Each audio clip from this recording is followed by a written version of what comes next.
yeah, yeah, yeah. Oh, yeah.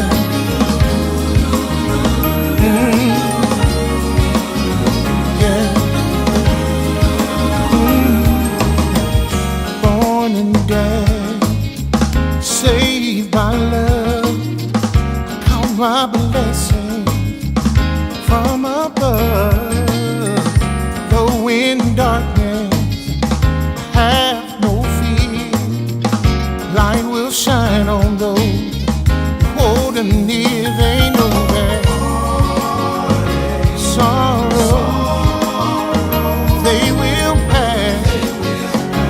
For I know in this life there will be something. But remember that love, yes it will.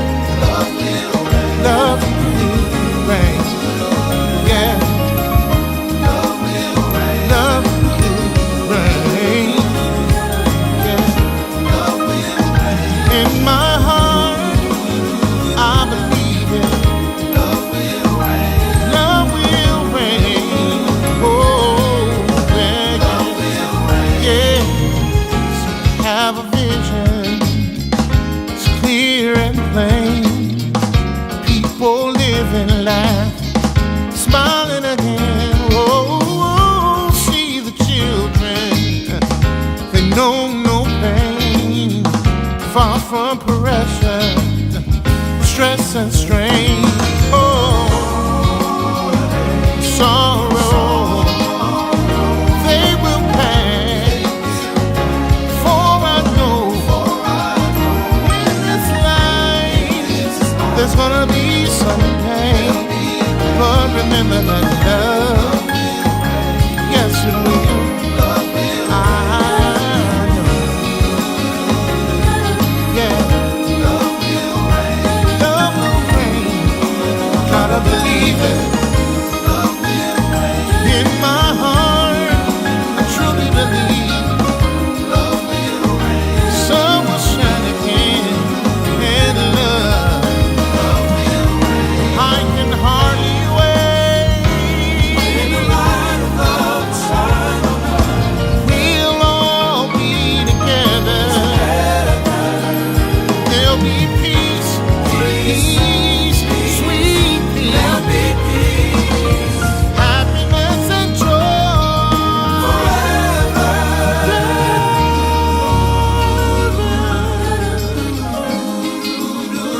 Oh, yeah. One day, someday, hate will be over and love will reign.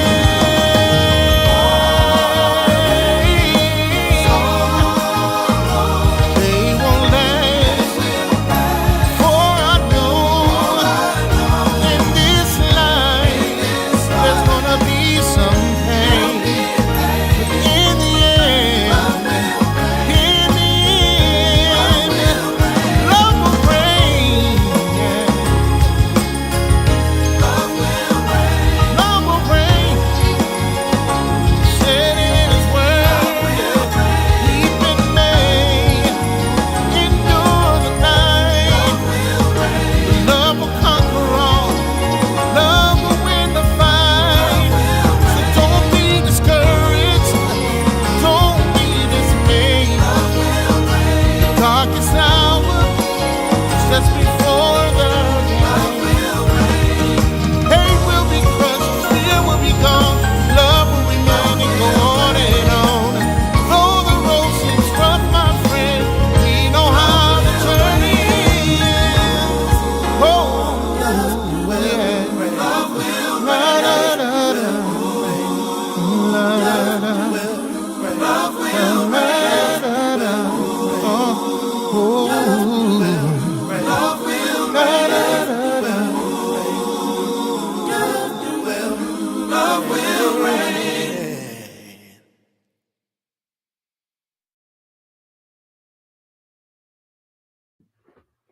Love will reign. I think that's an amazing message and an amazing song. And it's an amazing Tuesday. And I want to first thank Kier Coleman Ward celebrating his fantastic music and thank him for allowing the Love and Stuff community to utilize one of his popular songs, Love Will Reign, from that project entitled Love Will Reign, allowing us to use it as our theme song. I'm Marcus Holmes. I'm the love activist. I'm here with you today. I'm advocating for better love for you and me, whether it is covenant relationship, boo bae, partner, parents, children, friends, community.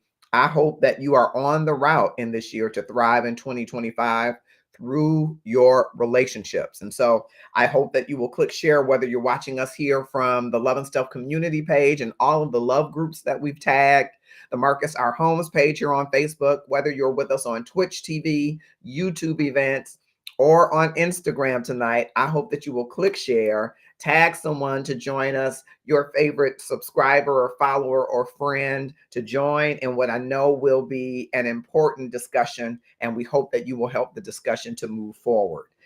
I'm excited to be here this Tuesday evening. It is the season of boundaries. We're talking inside Love and Stuff about how you can set healthy boundaries in your life and how that plays into your self-care. We believe that self-care is simply your love and your gratefulness speaking to your worthiness. If you realize that you've been made, created in the image and likeness of God, you've been fearfully and wonderfully made, then there is a requirement to take care of what God has given to you. And that's you. This temple, this mind, this spirit, the soul, God has entrusted you and me to take care of what he has fashioned in his reflection through love, which is his essence. And so I hope that you will join us on this journey of self-care. And this month, all month, we're talking about setting healthy boundaries, which is why I wanted to go into the inbox and raise this topic that I think is an important topic. Looks like it might have populated in a couple places. Okay, very good. It's an important topic, and I'm going to pin it across the platforms as I see. I don't know if they're going to let me pin it on Instagram, but I'm going to do my best to.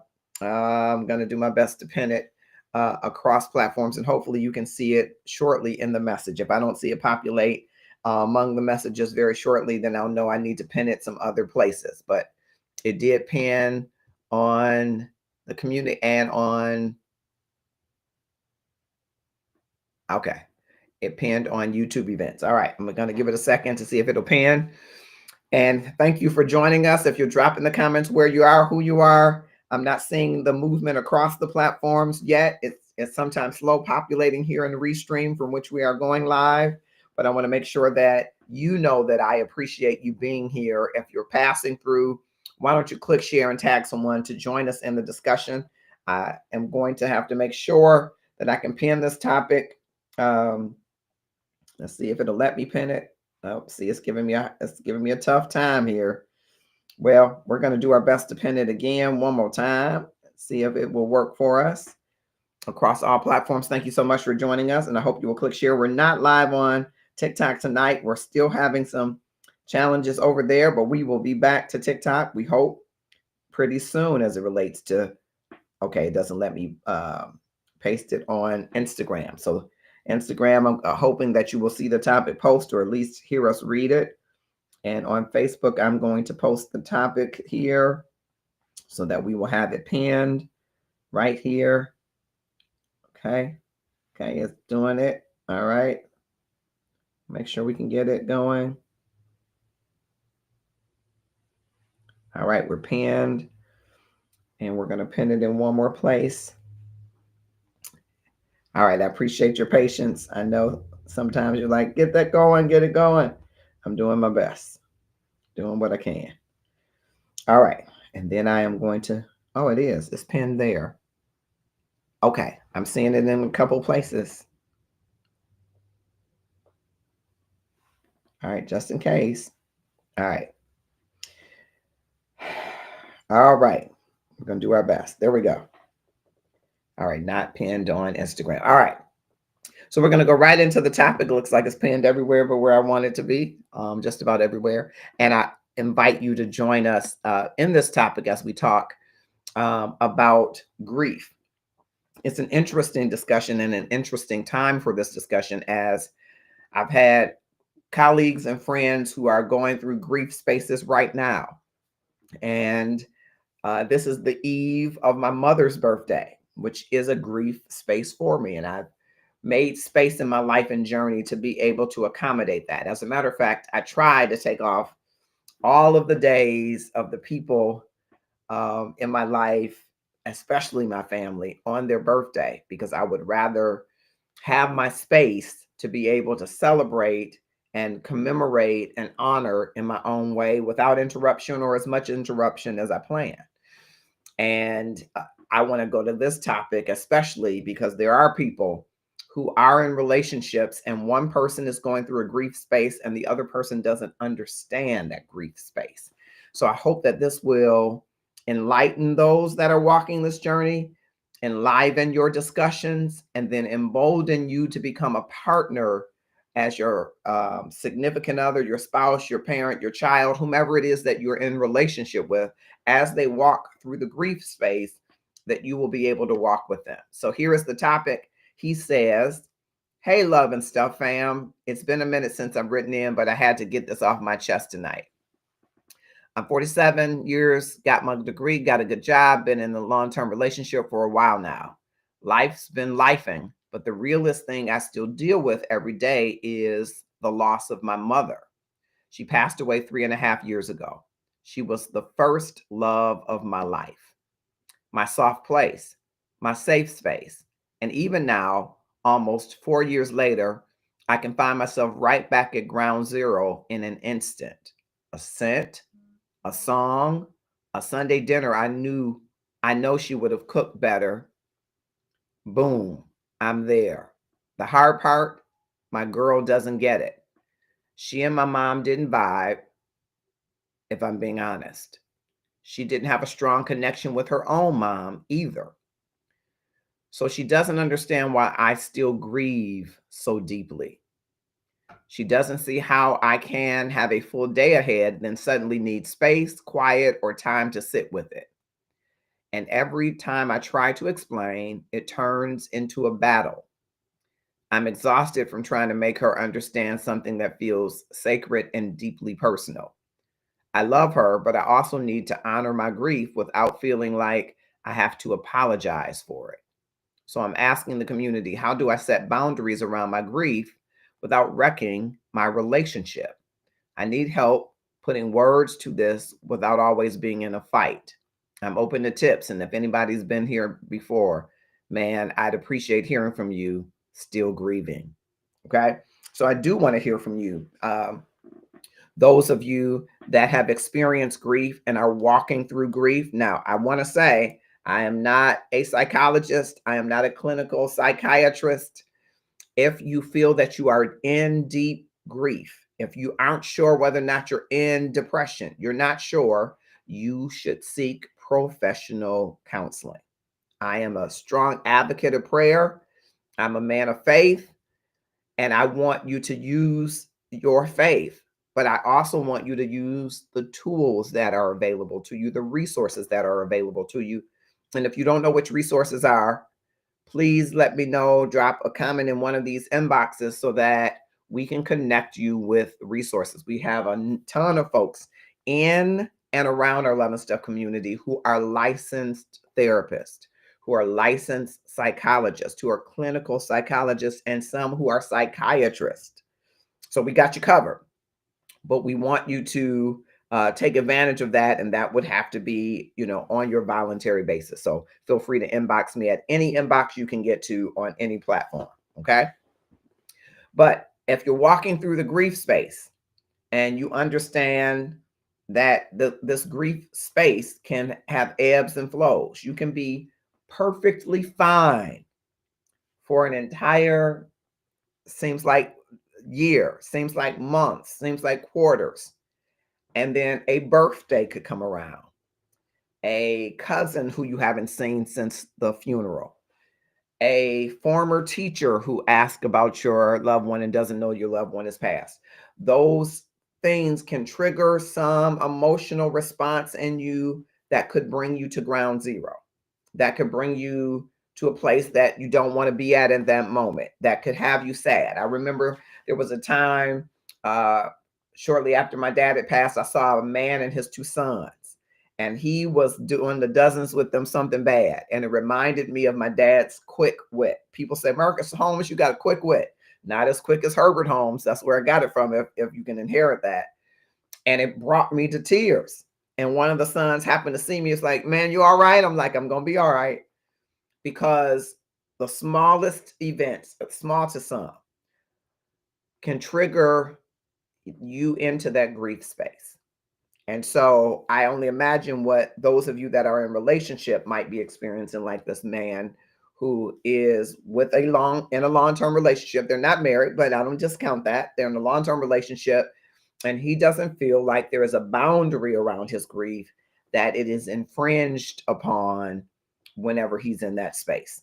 So I wanted to talk tonight about a few things that I thought would be important to share relative to the grief space, and to provide him some counsel and guidance on how he might have conversations, so that he creates the kind of safety that he needs and the kind of boundaries. And I hope that if you are struggling today with boundaries around your grief or anything else, that you will have the courage to set those boundaries, because those are important. I know there are people that will tell you, I have been told, just get over it. You're not over it yet.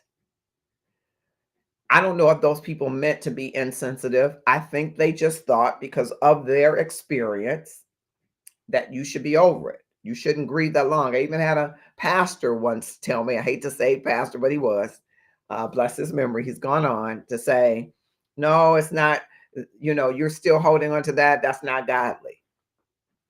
And I will admit, I wasn't just kind in my response to him as I probably should have been. But I wanted to be an advocate for myself about the amount of time and space that I might need to walk through a grief space. And I, like you, have experienced a lot of grief. I have experienced the loss of both parents, the loss of 4 of my 5 siblings, the loss of close friends and cousins, best friends.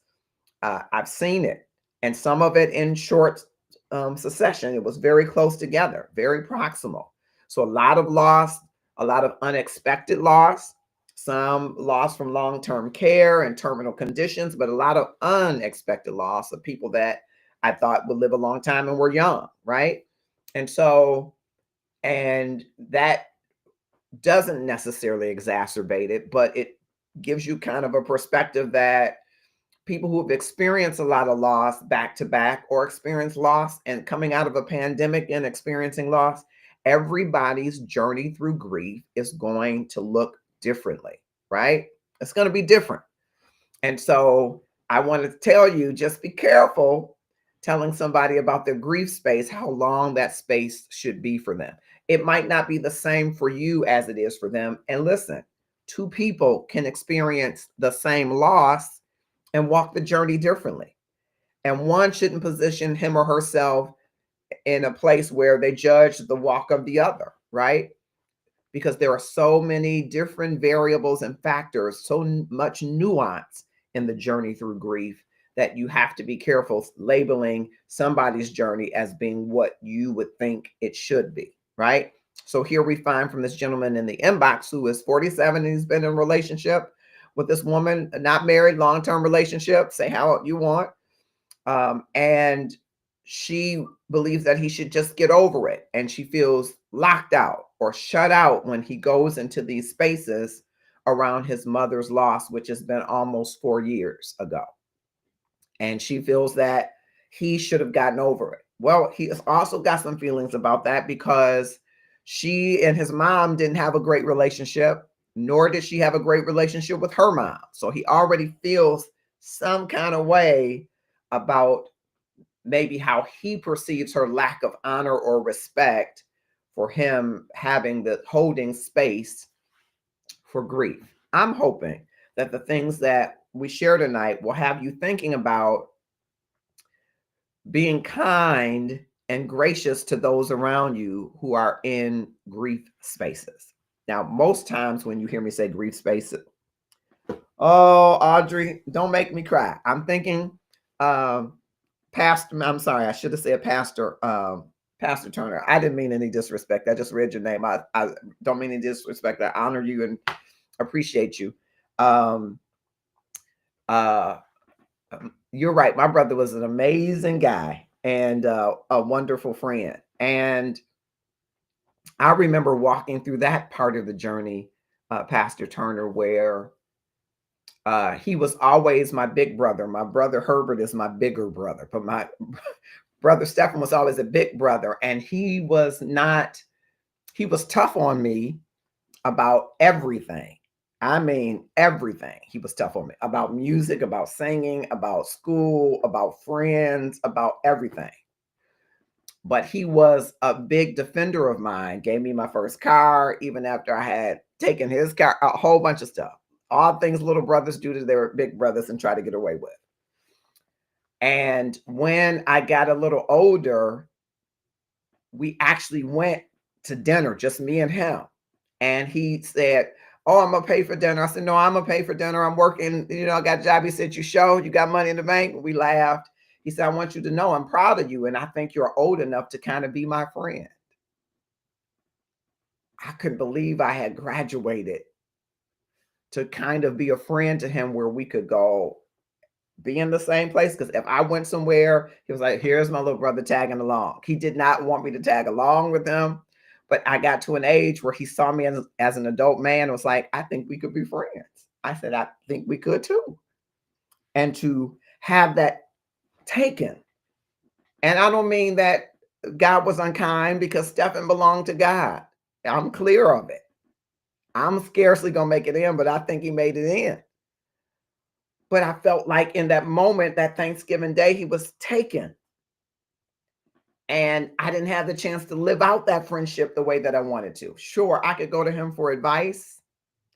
I could go to him, uh, and most times he would talk me through it and say, "What do you think?" Because ultimately, you got to make the decision. But I could talk to him about different things. I could go to him, and as I got older, I actually started listening. When I was younger, I thought, "I'm gonna try it this way," and he'd come back and say, "How'd that work out for you?" But there would be times when I could come to Thanksgiving because my brother picked up from my parents. My parents were excellent cooks, and he is one of the children that picked up really good cooking. But he could almost make mac and cheese like my mom's, which I don't think I've ever had mac and cheese like hers ever again. And I know I can't make it as well as her, though there are people who say they enjoy mine. I tell them I wish you could have enjoyed my mother's. Hers was amazing. Probably everybody thinks that about their mother's cooking. I ain't mad. But he made an amazing mac and cheese. And every time I would come to Thanksgiving time and think about the mac and cheese, it would reduce me to tears, and it would be like ground zero. Every time I heard a really good choral piece, and a lot of churches do a lot of choral music, but there are some that do. I would think of him and the care and custody that he would take to the music, and it would reduce me to ground zero. And I can tell you, Pastor Turner, and hello, Gail, I love you. There are people that didn't understand that. I mean, they would say, "Marcus, it's been years. I can't understand. You need some help." And I probably do still, right? I needed help then. I needed help before he left. I'm just, I'm a flawed individual. But I know that there were people who didn't understand my grief space. And they don't understand that in that same year, my sister Vanessa, who taught me every lesson I know about graciousness, and some of those lessons I still am working on, that she passed suddenly in January and he passed suddenly in November. And there just isn't a way to explain to people how you can be in that grief space and learn to live with a hole in your heart, learn to live with a broken heart. It's like the wind could blow and you know that the heart is broken. It's functioning, You can live, you can thrive, you can be successful, you can fail, you can get up, you can be resilient, but you know where that surgery happened. You know where God prepared it. It's almost like God wants you to remember that scar, right? And I learned and hope that others will learn that you have to set boundaries. They're healthy boundaries for yourself and probably for others when they're walking through grief space, because you don't know when they're going to be in that space. It's not only relegated to holidays, it's not only relegated to their birthdays. There are so many memories and moments that have mattered that may come forward, and you're walking in a place where you are sad and miss their presence, where you are sorry that they are no longer present. And that's my choice of words. It's not a clinical definition, but your grief is sorry that something or someone is no longer present. You may have a better definition, but sorry because you wish it were different.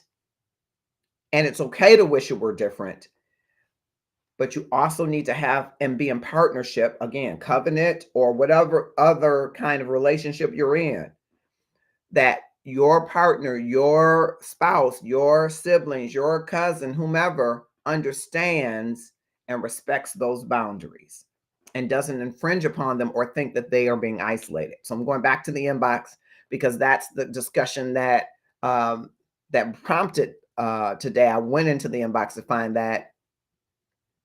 Oh, Pastor Turner, God bless you. I love your. I've always loved your spirit. I admire who you are. And please forgive me for saying Audrey. That's not what I meant to say earlier. I just feel bad. Um, yeah, I think that's my definition. Again, I'm not a psychologist, clinical psychologist, psychiatrist. I'm just a loveologist. I just want everybody to experience more love. And I think, people have described grief as, it is the sorry that love isn't present, right? It's the sorry that what was isn't. And people experience grief not just in death, right? In the secession of a marriage. When people get divorced, there's grief.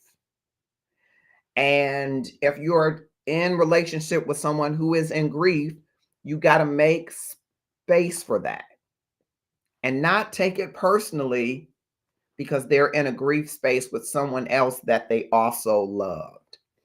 Okay, really important. And that's why this 47-year-old gentleman who's in a relationship, a long-term relationship, and his long-term girlfriend or boo, or however you want to call her, bae, she is not understanding why he gets in the funk every now and then and why he wants to be by himself. He could start out the day perfectly and then not be able to endure the day the way that maybe he had envisioned it. And I asked him, do you feel that you are in a depressive state? Because if you are, you need to seek help, seek prayer, and then ask God to direct you to a licensed therapist, right? And keep praying all the way through it. But seek some tools and resources that are going to help you navigate the grief space, because this grief may walk with you the rest of your journey and may ebb and flow in different ways. And he says, no, I don't feel like that. But if I do, I've got insurance, I can get help.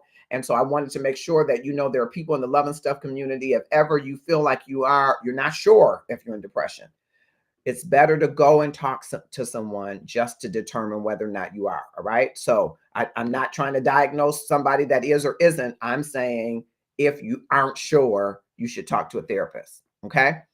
And so he feels as if, she doesn't understand because she didn't have a good relationship with his mother. She didn't have a good relationship with her mother. Okay. And so those are some important factors to consider. I also think there are a couple of things, three things that I think that could be happening behind the scenes. And I want you to think about it too. If you're in a relationship with someone and they don't understand your grief space and they're not willing to allow you to stay in these boundaries. Number one is power and control. Could be, all right? Your partner could be unconsciously trying to control the narrative of your grief because she feels out of control or he feels out of control. When people want to control the situation, they often start with controlling the narrative, whether or not grief is applicable, whether or not grief is appropriate, right?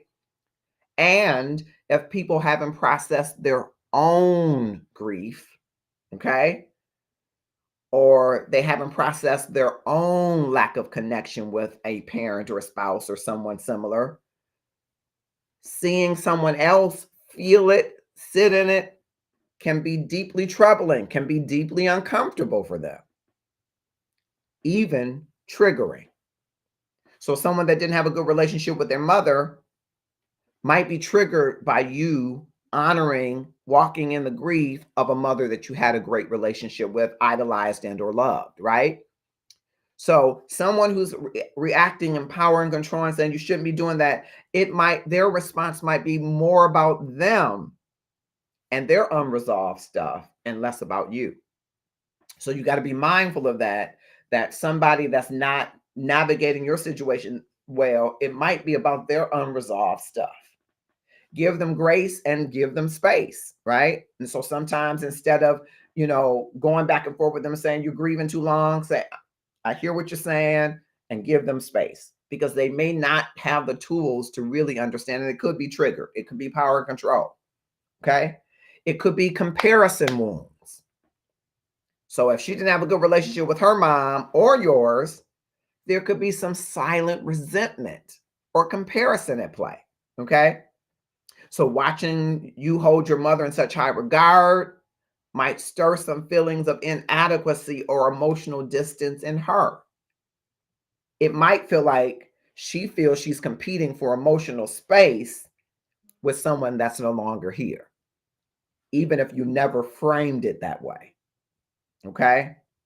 And then, third, what might be happening behind the scenes is emotional insecurity. She may feel, or he in your relationship, that your grief makes you unavailable to them. So when you pull away or you ask for space, to them it may feel like abandonment rather than a healthy act of self-regulation, right? Sometimes when people are triggered, they're trying to master their emotions and they need space to sit in it. But everybody doesn't understand that. And so while you're trying to self-regulate, moving through triggers, moving through situations that remind you of the parent, remind you of the spouse, remind you of the friend that you lost, and you need space, the other person could feel abandoned. And she in this case might not know how to support you. So what happens is she ends up lashing out at you or minimizing what you need during this grief space, which is the most important part of that. And we'll talk a little bit about that, about how you might, in communication to her, let her know. Okay. We're going to talk a little bit about that. Emotional abandonment, grace and space. I like this idea. This is good advice. Thank you for joining. Big Chill, thank you for those comments, Pastor Turner. We're talking from the inbox about a 47-year-old man who's in a long-term relationship. And he's also walking through the grief space. His mother had passed away about 3.5 years ago. And here he is almost 4 years later. And sometimes he's at ground zero. Does that sound familiar to anybody? Have you ever loved someone and you know that you've experienced the loss of their presence because that love, it just overwhelms you and you feel like I'm almost paralyzed. I'm almost immobile. I'm almost ... fill in the phrase. And you feel like, but it's been 5 years. Have you ever had good Mother's Days and then a Mother's Day when you didn't want to crawl out the bed? Have you had a good Christmas and then remember the Christmases of old and said, it'll never be the same? And felt like you were in that moment when you got the news of your loved one passing or holding their hand for the last time. We're talking about, in this month of April, setting healthy boundaries. And one of them, I believe, has to be around the grief space. Many people came out of the pandemic and were grateful to have made it out, but they left a lot of people who didn't. And that's a grief space. Employers, churches, organizations haven't maybe made the emotionally safe, psychologically safe spaces for people to begin to walk through the grief when they had to say goodbye to people that they left in the pandemic.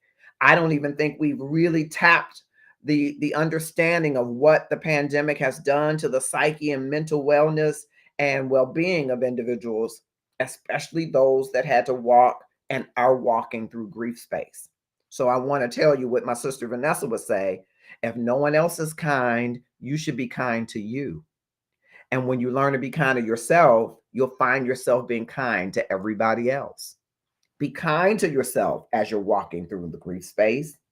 Be kind to yourself to know that grief is walking with you, and it may stop you at the stoplight. It may let you pass through it being green. It may tell you to turn left when you want to turn right. And be kind to yourself about what you might do, what you might say, and who you might allow to hold space for you in that time and space. All right. So, right before we continue, I wanted to let you know that we've got some amazing sponsors and friends. Here is June Rochelle Eaton. She is the proprietor of DetroitCouture.com. She is transitioning her business, My Dream Dress Bridal Salon. She's getting rid of all of the gowns and dresses. She is transitioning only to the Detroit Couture. Here's a little bit about DetroitCouture.com. Hi, my name is June Rochelle, and I own Detroit Couture. We are a fashion forward women's boutique, and we offer friendly sizes from small all the way up to 3X women's sizes, very generously fit, very great quality. I actually have on one of our pieces today. It's called the Cuffed Up. It's in gray, burgundy, and black and olive, and it actually has a lot of stretch and give. So listen, in this time, we try to make sure that first of all, it's quality and customer service that we offer our clients. And I'm so glad to have this opportunity to share with you. So go and visit us at DetroitCouture.com.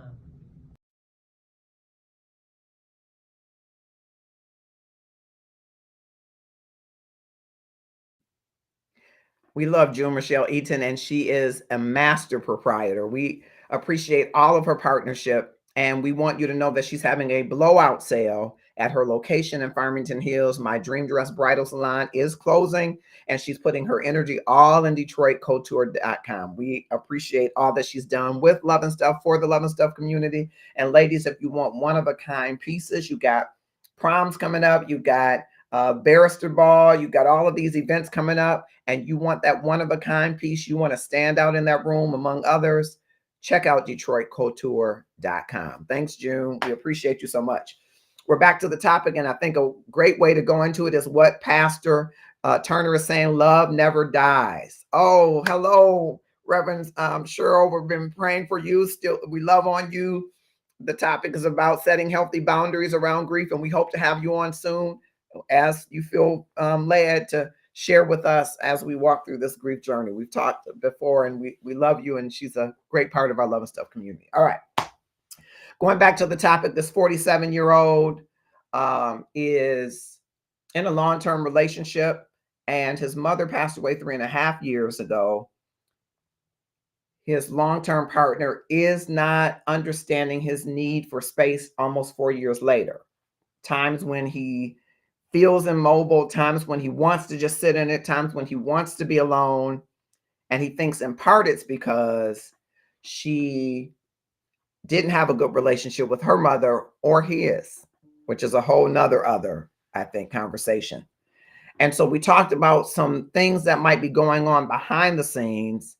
And now I want to share with you a few of the tips that I share with him, and invite you to share others in the comments in ways that might help him set boundaries around that grief in a relationship. All right. And so number one is kind of giving your grief a name and a lane in some regards. It's letting her know that grief is a visitor and it's not your full-time resident. So one of the things I advised him that he might say to her is, grief shows up like a wave. I'm learning how to surf it instead of drowning in it. But when I need quiet time, it's not rejection. It's just a moment to catch my breath.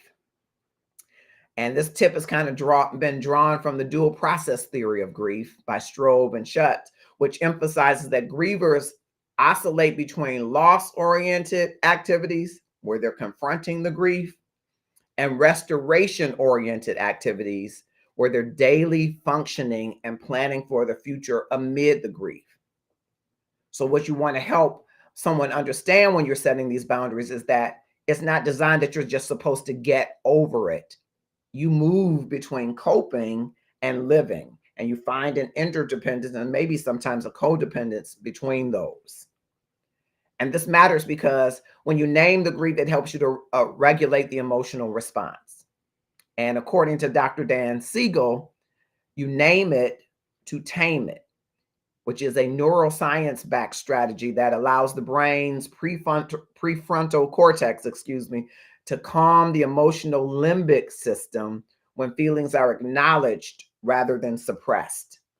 And a lot of times, a lot of the trauma that we've experienced, and particularly in the African American diaspora, but trauma in general, we are sometimes taught to suppress it, right? Don't talk about it, cover it up, get over it. That happened, right? Have a piece of chicken, move on.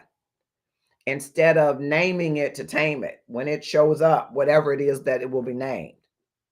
So help your partner to understand. The boundary tip is to help your partner to understand that when you're processing doesn't mean regressing.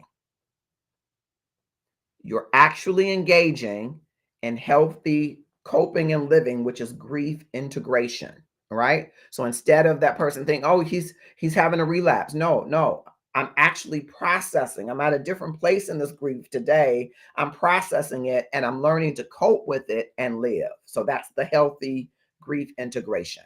All right. Use scheduled check-ins. Okay. That's number 2. When you're in a relationship with someone and they're not understanding, use scheduled check-ins. Create a rhythm where once a week or once a month or once whenever, you share how you're doing emotionally as it relates to the grief. So that way it doesn't feel like grief is hijacking the relationship. You're making space for it. How you feeling about it this week? How you feeling next week? You want to share anything this week? You might say this, let's have a 15-minute check-in once a week or once whatever the cadence is, so I can share with you how I'm feeling and you can too. I don't want to overwhelm you and I don't want you to not to be a part of my process. I want you to be a part of the process and not the target of it. Okay? And this approach is rooted in John Gottman's work on emotional attunement. Gottman found that couples who engage in regular emotional bids and check-ins, that they maintain higher levels of intimacy and understanding. Even when one partner can't fix the problem, presence and validation build trust. Sometimes we have a tendency to want to fix the other person, and that's where we see our role in being. Maybe your role is just to be attuned with my emotions and be present and validate what I'm feeling, which helps me to be psychologically and emotionally safe. The reason this works is because it shifts the conversation from this spontaneous eruption, which can feel like ambushes, right, to intentional connection points around what is the suffering, around what is the trauma, around what is the pain. And the boundary tip is to frame the check-in as a mutual care. It's a space for both of you to share so that your grief doesn't dominate the relationship, but has a special place in it. And the person who is experiencing you during the grief also shares that place. Okay? All right. Number 3, reframe the space as connection, not distance. So the space that you're setting aside doesn't mean that you're pulling away. And one way you might address that is saying, hey, when I get quiet or step back, it's not about shutting you out. It's me getting and staying connected to myself so that I can be present with you later. And this aligns with the attachment theory by Bowlby, and it expanded by Mary Ainsworth. It's secure attachments allow space, right? So knowing that temporary distance doesn't equal abandonment. So if your partner leans toward an anxious attachment style,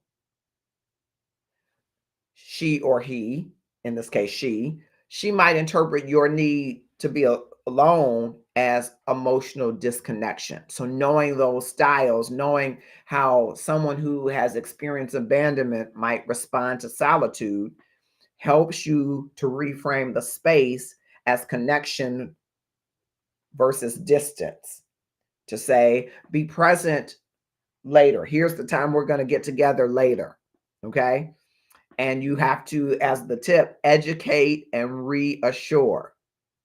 Reassure her, in this case, that you're not withdrawing from her, you're retreating to yourself to reset, to be present, to be fully engaged in the relationship. And when you don't have that reset, you're unable to bring your best to it. This is another form of self-regulation, but it really does enhance your capacity to re-engage after you reset. Okay. Number 4 is invite, but don't expect empathy. And this is a really important one to me. And it was a very important one for me because oftentimes we want people to understand our grief. But you can't demand that someone understands your grief. What you can do is invite them to witness it. They may never understand your grief, but you can invite them to witness it.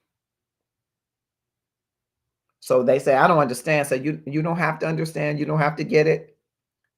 But what would mean a lot to me is if you could just hold space for me, even if it's just sitting beside me or watching me from a distance, if you could just let me be in it, let me be as I'm in it. Don't judge it. Just let it be.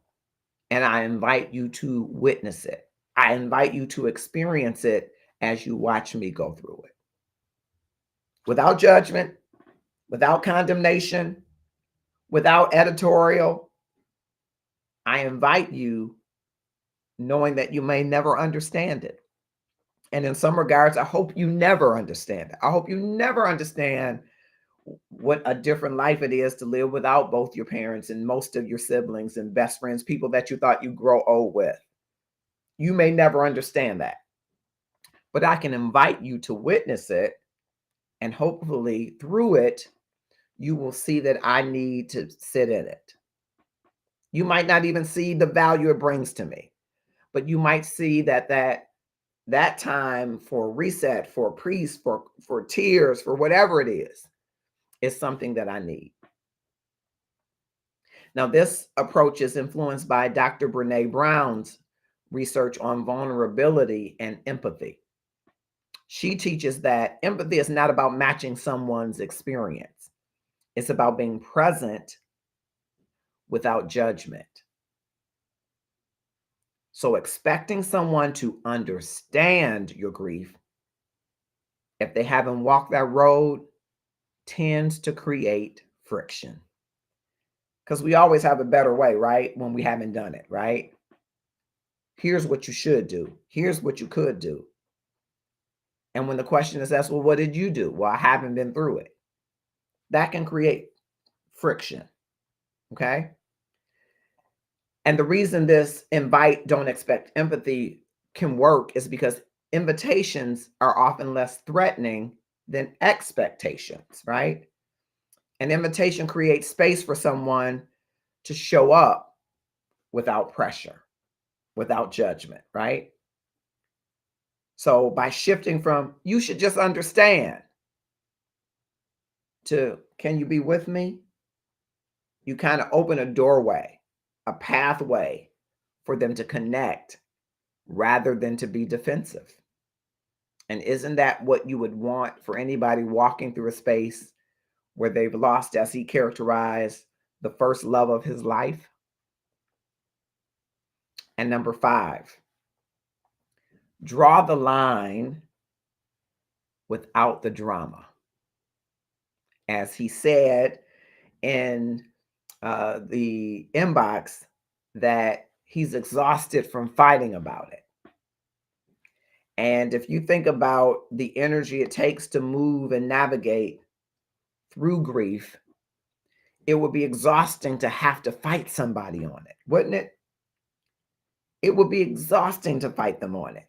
And so that's not what you want to have to do, right?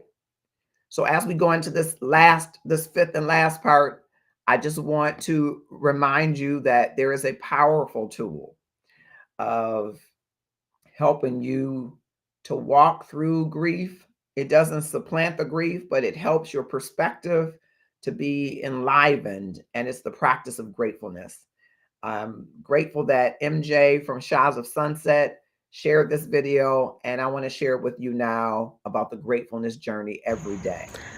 Marcus, I want to congratulate you on Love and Stuff. I really want you to know that staying grateful and understanding the power of what it is to be operating out of a space of abundance and gratitude is the most important part of every journey of every day. So Marcus June, congratulations on this book. It's on Amazon now. That makes me so proud of you and your family and me and my family, and every single person around us gets it.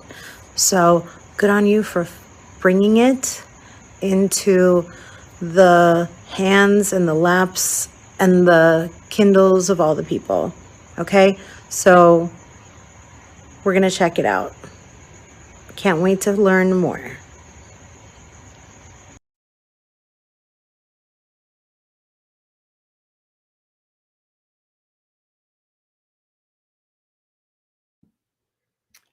Thank you so much for all that you've done to help. I love MJ's. I'm a big fan of her from Shahs of Sunset, and I really appreciate it.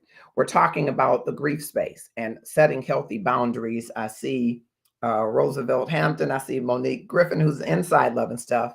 So all month long, Inside Love and Stuff is a group of folks in and around the Love and Stuff community who are intentional about their self-care. We believe that self-care is simply your love and your gratefulness speaking to your worthiness, that God has designed us in a reflection. He's reflected on himself and giving us his image and likeness. He's made us fearfully and wonderfully, right? Fearfully and wonderfully made. Would God give all that care to making us in his image if he didn't intend for us to care about what he made? Of course, he wants you to care for yourself, mind, body, and soul. And that's what self-care is really ensuring that you can be the highest expression of God's love in you in this world at the assignment that he's given to you at any time. You can't be at your best if you're not taking care of your best. And you are the best that God has to offer. I know there might be people in your life who tried to convince you otherwise, but God had something special in mind when he made you. And he made you the caretaker of you. He is the overall caretaker, but he's giving will and faculty and agency to you to care for what he's made. And so you've got to care for yourself. We're a big proponent of God is love. And he wrote a love book about us. He willed us into love, that we would love him back with all that we have, that our whole duty would be loving him back, right? And then loving our neighbor as ourselves. On 2 commandments hang all the law and the prophets, Jesus said, right? But think about it. He said, love your neighbor as who? Yourself, which means you're supposed to have self-love. Now think about it. Have you ever tried to love somebody with everything you had? A spouse, a boyfriend, a girlfriend, a boo, a bae, your child, your parent, a cousin? Have you ever put that kind of energy and love into yourself? So that's what the journey of Inside of Love and Stuff is about. And it's a 12-month journey. And in month 4, where we are now, we are all about setting healthy boundaries so that the self-care that you have in place really gets fueled, really goes to the next level when you set healthy boundaries around your self-care and around what you will allow and not. If you set a healthy boundary about the amount of negativity that you allow to go into your ears, that you allow yourself to see, think of setting healthy boundaries as a way of filtering out some of the toxins that it's almost like detoxing the things in your life that you don't believe should be there or should be there less, right? And so in doing that, you've got to set some healthy boundaries as you're in the grief space. Boundaries for yourself. For some people, it is, I have to set a boundary that when I'm in a grief space, I won't make love relationship decisions. I won't enter into business transactions. I won't pick up a new bad habit. You know, you could be in a grief space and say, I'm just going to have one drink. Well, should you do that?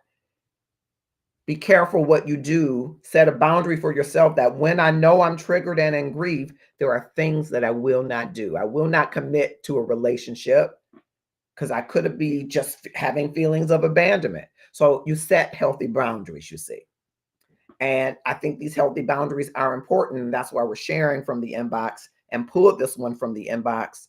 And it's one that resonates with me deeply. And I'll share that in 1 minute. So we're at number 5 of the tips that we're sharing with this gentleman who's 47 years old. His special friend, his partner, his lady friend, his long-term mate did not have a good relationship with his mother or hers. And she's having a hard time with him 3.5 years, almost 4 years later, still being in that grief space because she thinks, hey, what about me? You should get over it. Now, some people will say that's selfish. And I used to think that. I shared earlier on, there was a pastor who told me, now you're too anointed to be in this space. You got to move on.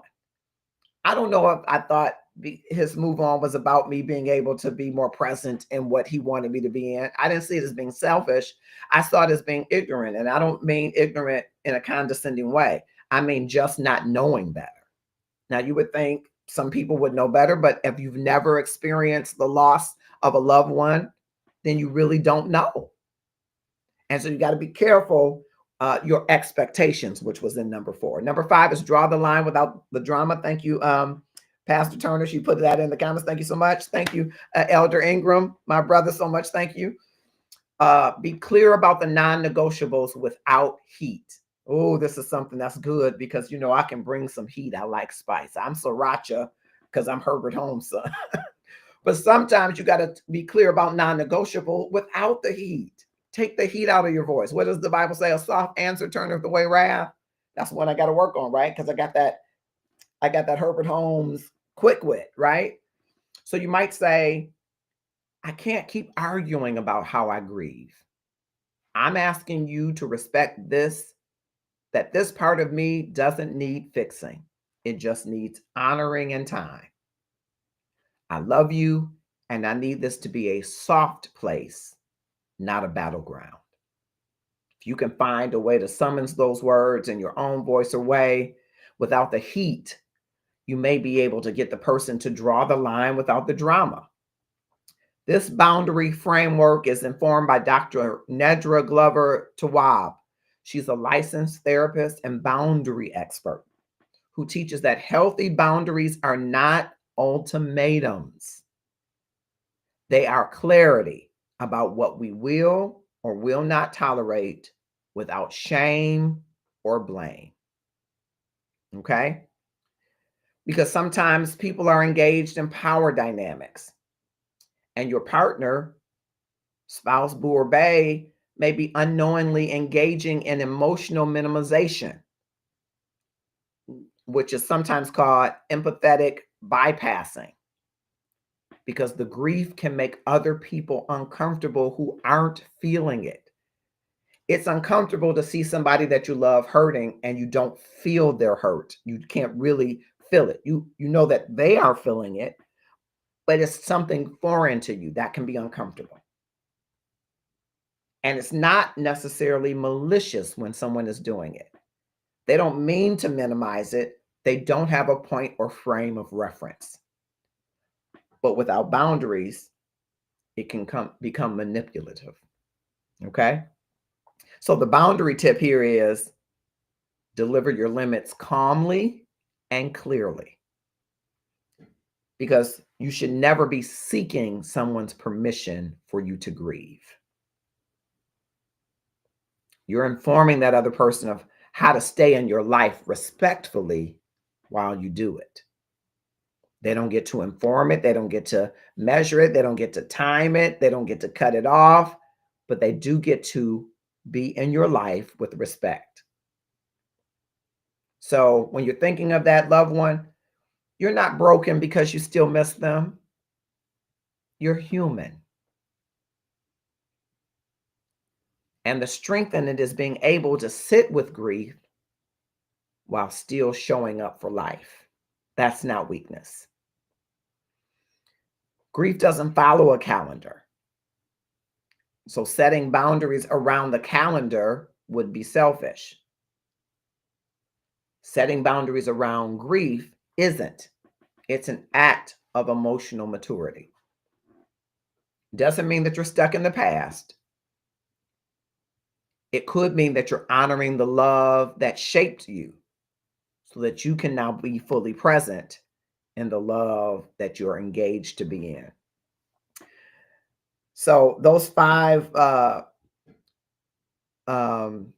tips, of course, we first said the 3 things that might be happening behind the scenes are power and control, comparison wounds, and emotional security. The 5 tips to setting the boundaries are give your grief a name and a lane. Use scheduled check-ins as number 2. Number 3 is reframe space or connection, not distance. 4 is invite someone into your grief. Don't expect empathy. And number 5 is draw the line without the drama. And I can tell you that on the eve of my mother's birthday, that's why this topic hits so personally for me, and it's so poignant that it is tonight's topic. My beautiful Princess Irene Holmes was born on April 9th, 1931. So she would have been 94 tomorrow. And one of her dear friends in this world, Juanita Patrick, who I believe just turned 94, made her transition, and her funeral was Monday. And I can tell you that her funeral, her passing during this time evoked different emotions because I was sharing with someone, there are fewer people that knew my mother, that knew my mother before I did. There are fewer people who knew her as a matron, matrons in the Metropolitan District Baptist Association. There are fewer people who knew her before she was married. There are fewer people who I can hear reminisce stories about her to help me remember how her voice sounds and remember different nuances about her. And that puts me in a different space in the grief journey. Now, my mother has been gone this year, will be 11 years. But Juanita Patrick's passing brought me back. Miss Juanita's passing brought me back to a space. And I purposely take the day off of my mother's birthday so I can sit in that space. There are days that I'm not at all sad. And there are days I cry the entire time in the shower. There are days when I don't want to leave the house on her birthday. And there are days when I want to find the best place to celebrate that has fine linen, because she believed in going out to dinner where they had real tablecloth and napkins. And that ebbs and flows. And I'm determined to create safe and healthy boundaries for whatever the day may bring. It helps me to address mortality, helps me to think about immortality. It helps me to think about the relationships that matter to me and the life space I have remaining so that I can do better self-care, from health and wholeness to wellness, mentally, physically, and spiritually. It's a boundary that I set for myself in case there are emotional triggers, in case there are moments like I'm experiencing.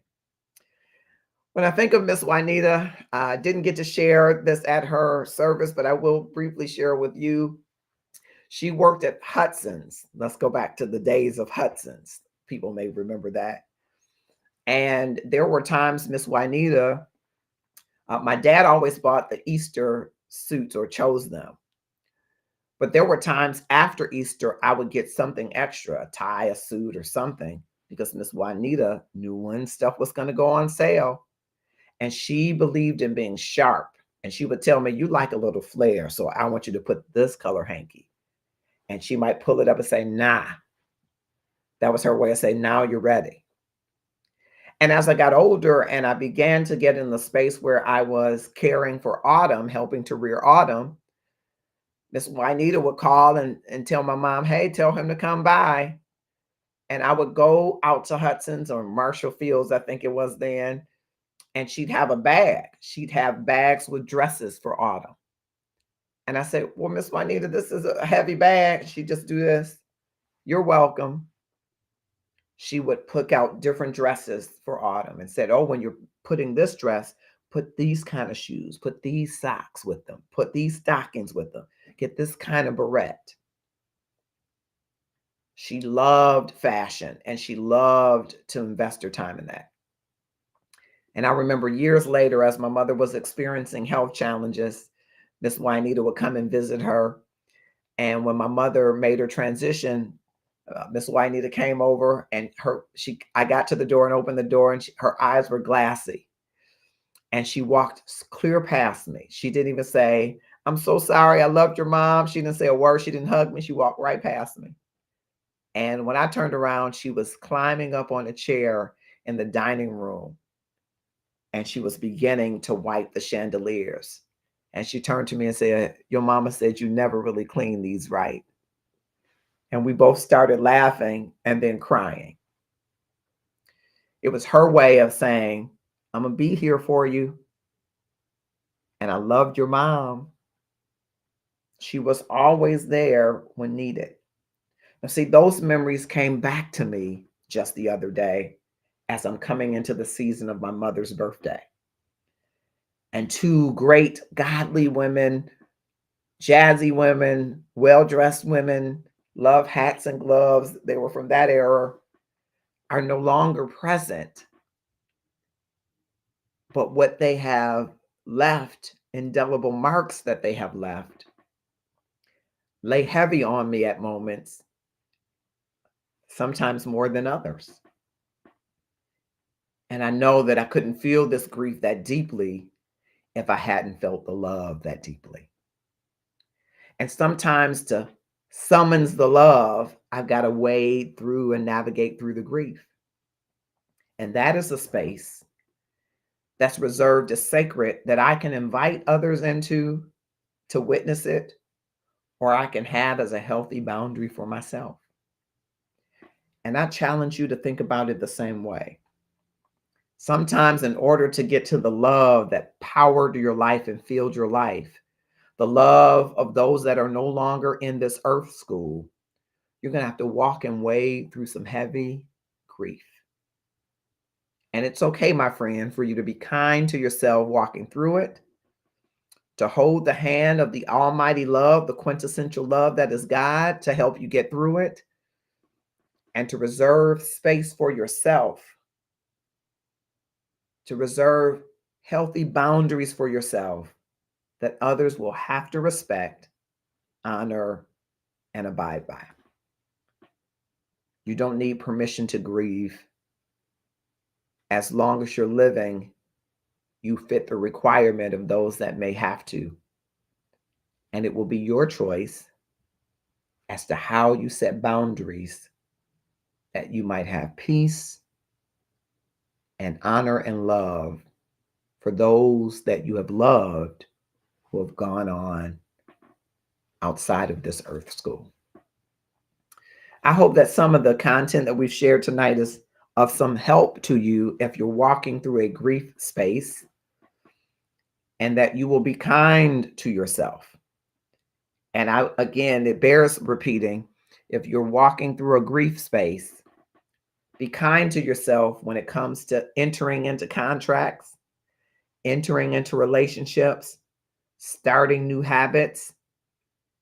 I would suggest to you to consider maybe not entering into things that are going to be weighty, things that are going to have pervasive impact in your life.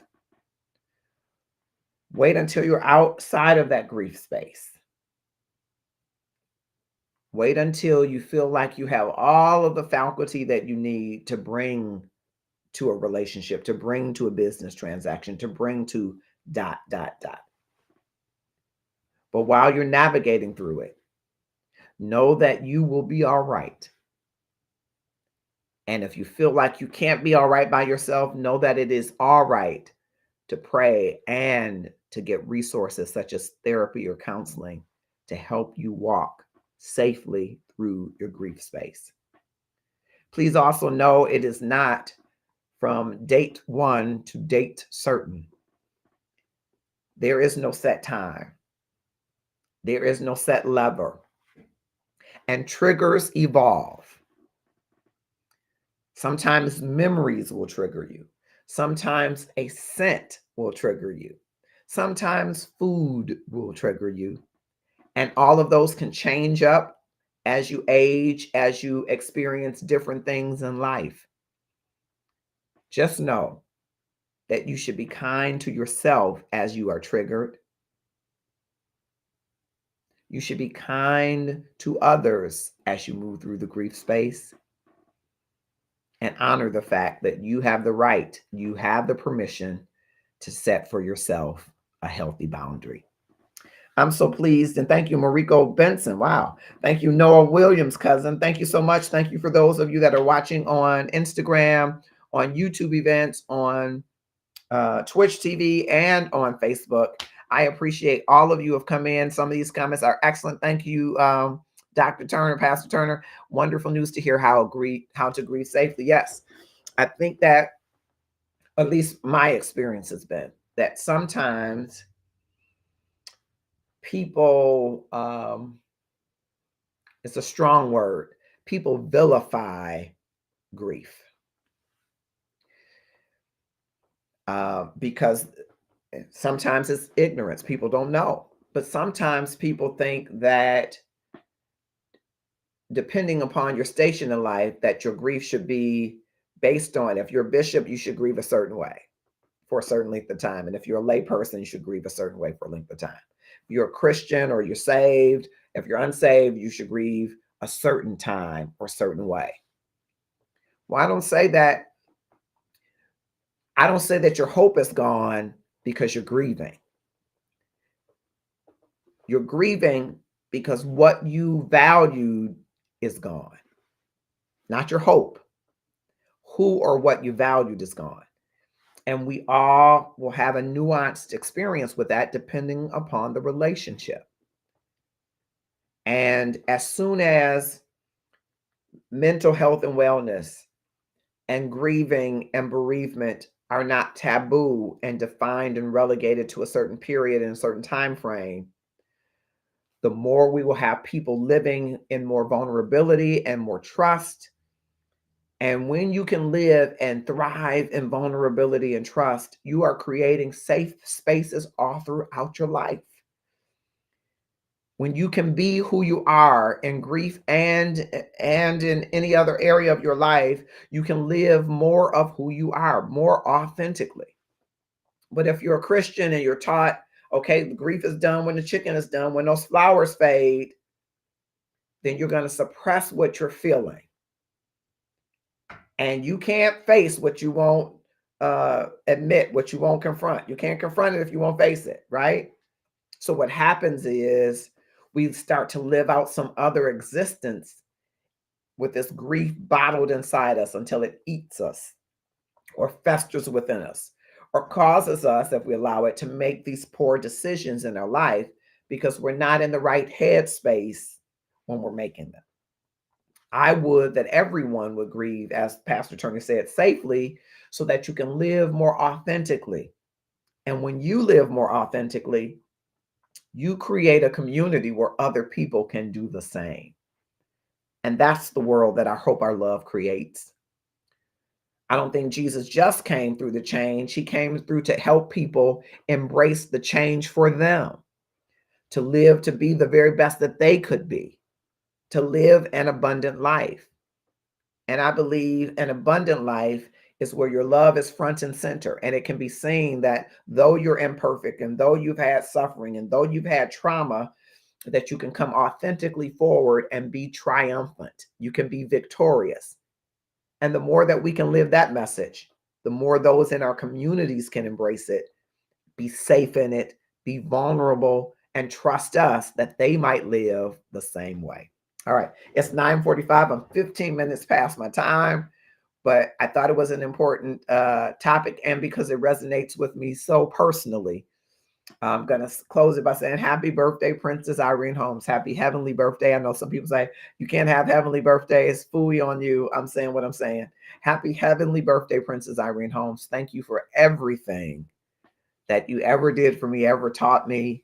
And may I be graced to share it forward with others, that they will have the amazing life I think that you and Herbert gave to me. And I hope that people have experienced the kind of mother love that I have. And if they have, and they've lost their mothers or their mothers have transitioned, I'm holding space for them, Princess. I'm holding space for them. Be good to yourself. Be kind to yourself. And up your love game. I just want to share with you again the Gratefulness Journey every day. We'll soon be migrating this book to another platform. We are having some challenges with Amazon, as is everybody. But we still want you to know that for now, you can still get the book there. And we understand if you're not shopping Amazon, I'm not mad at you. We're going to be migrating the book to another platform because we really want to put the pressure on Amazon and their anti-DEI stance. So I just want to make sure that you're aware of that. Our other book, All Shades of Girl, Color Me Beautiful, isn't on Amazon. It's on Shopify. It's in the Shopify store. It's available. How did this book come about? I'm glad you asked. A member of our Love and Stuff community, Sonia Charisse, Sonia Jordan, or Teamer, who went to middle school with me, experienced colorism in our middle school during her school years. And it's something that we don't really talk a lot about. There's literature about it, but I don't know that we have the conversations, light skin, dark skin, light skin, medium brown, all of these hues. What I wanted every little girl to know, inspired by Sonia's story, is that they have been colored beautifully. The creator did not make a mistake with the colors he's blended with the hue of your skin. They are all beautiful. And this book is available. It is a book that has a coloring book component to it and affirmations. And it is available. Again, it's All Shades of Girl, Color Me Beautiful. And it is available in the Shopify store, along with Color Me Beautiful gear, a t-shirt, the workout tee. All of these come in different colors and sizes. The sweatshirt, I feel like the winter is never going away. The sweatshirt is available. The youth power tee is available. So the young girls workout tee, if you want to have them to have it. All of these come in various sizes and colors, and they're available now in the Shopify store. And I wanted to bring those to your attention as we prepare to close out at 9:49. We're 19 minutes over, but I think it was well worth our time. I want to thank all of you that have joined us, and I hope that you have an amazing night. I hope that you know that God loves you and that he wants you to love him with all that you have and your neighbor as yourself. Don't forget yourself in that equation. Self-love is so important, and it's what our world needs more of, for people to love themselves. It would be harder for you to harm others. It would be harder for you to starve others. It would be harder for you to rob others, to cheat others, to kill others, if you truly love yourself. I'm Marcus Holmes, the love activist. I'm advocating for better love for you and me. And if that makes sense to you, I want you to go to the Love and Stuff community page, click the notification bell so that you can be notified when there's content happening on the Marcus R. Holmes page or Love and Stuff page or whichever platform you're watching from.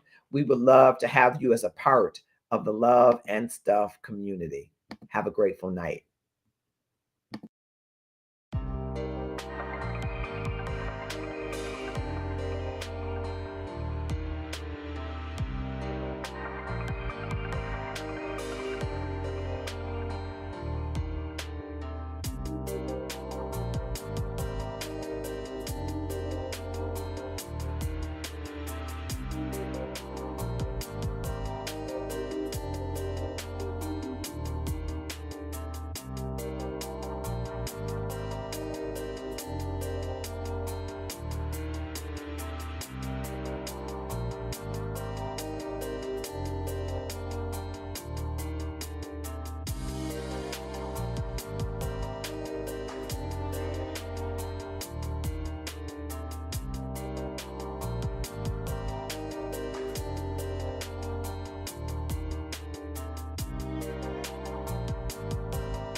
Yeah. Yeah.